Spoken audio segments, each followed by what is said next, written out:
Alright mga idol, boxing update po tayo dito kay Cuadrolas General Casimero mga idol, na kung saan ay kasalukuyan na nga na talagang nagpapakondisyon ng ating pampatong na si Cuadrolas, ang nag-iisang angas ng Pinas dahil sa kanyang papalapit na laban ngayong Oktubre 25 mga idol.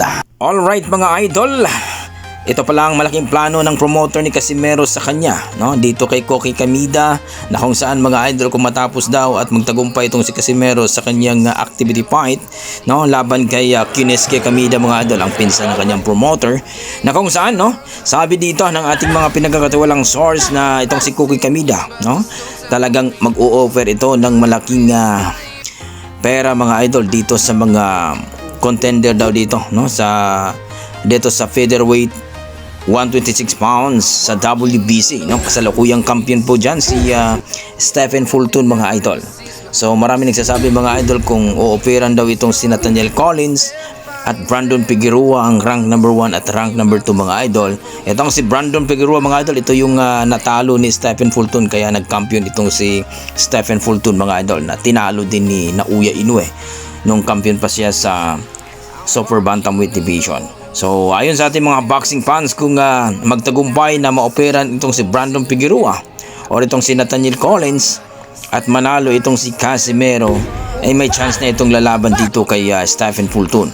So depende pa rin yan mga idol sa mga offer, no? Kung malaki ang offer talaga ni Koki Kamida sa mga top 1 at top 2 dito, no? Contender sa WBC. So ganyan sinabi natin mga idol, pera-pera ang usapan ngayon. Kung malaki ang iyong offer, sigurado na makipaglaban yan, no? Talagang makipagkasundo yan pag pera ang pag-usapan. So hopefully, no, mga idol, ng plano ni Koki Kamida kay Casimero mga idol, talagang magtagumpay, no? Dahil alam naman natin na itong si Casimero, ang purpose niya talaga daw magkampiyon, na kumbaga magiging 4 Division World Champion dito sa Featherweight Division mga idol.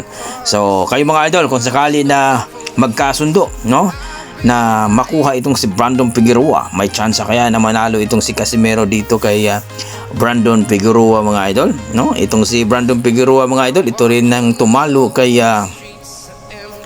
no, Magsayo mga idol. So sa tingin niyo mga idol, kakayanin kaya ni Casimero itong si Brandon Figueroa kung magkataon mga idol? I-komento mo na sa baba mga idol para ating pag-usapan. Sa kabilang banda mga idol, ayon dito sa Hapon na si Valentin, no, Hosokawa, na kung saan, no, itong si Casimero napakalakas daw talaga, pero baka daw hindi siya, no, hindi daw niya kakayanin itong si Akhmadaliev. Malakas din daw si Akhmadaliev, kaya, no, hindi daw na patumba ni Naoya Inoue.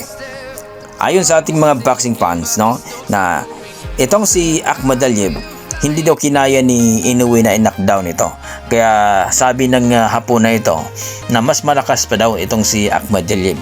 So kahit naman daw na na-feel niya na ang lakas ni Casimero, pero feeling lang daw niya mas malakas si Akhmadaliev. So para sa akin mga idol, sinabi lang niya kasi hindi naman nantikio itong si Akhmadaliev ni Inoue. So para sa akin mga idol, parehong malakas sila, no? Ang nakalamang lang kay Casimero kasi naging 3 Division World Champion ito, at mula nung 2020 naging 3 Division World Champion, hindi pa siya natalo. So magandang gawin ng promoter ni Casimero dito na ilaban itong si Casimero dito kay Akhmadaliev, no?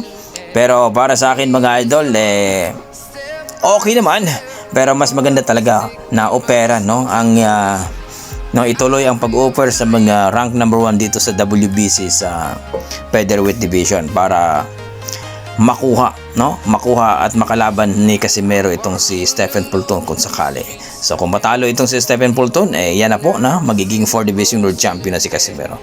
Kapag maging kampiyon na itong si Casimero dito sa WBC Featherweight Division, ay sigurado talaga na hindi na iiwas itong si Naoya Inoue. Mapapasubo na talaga siya dahil malaking kahihiyan ito kung itong si Casimero ay iiwasan pa ni Naoya Inoue kung kampiyon na ito sa Featherweight Division. Well mga idol, ano masasabi nyo dito sa ating video? Please comment down below mga idol para ating pag-usapan.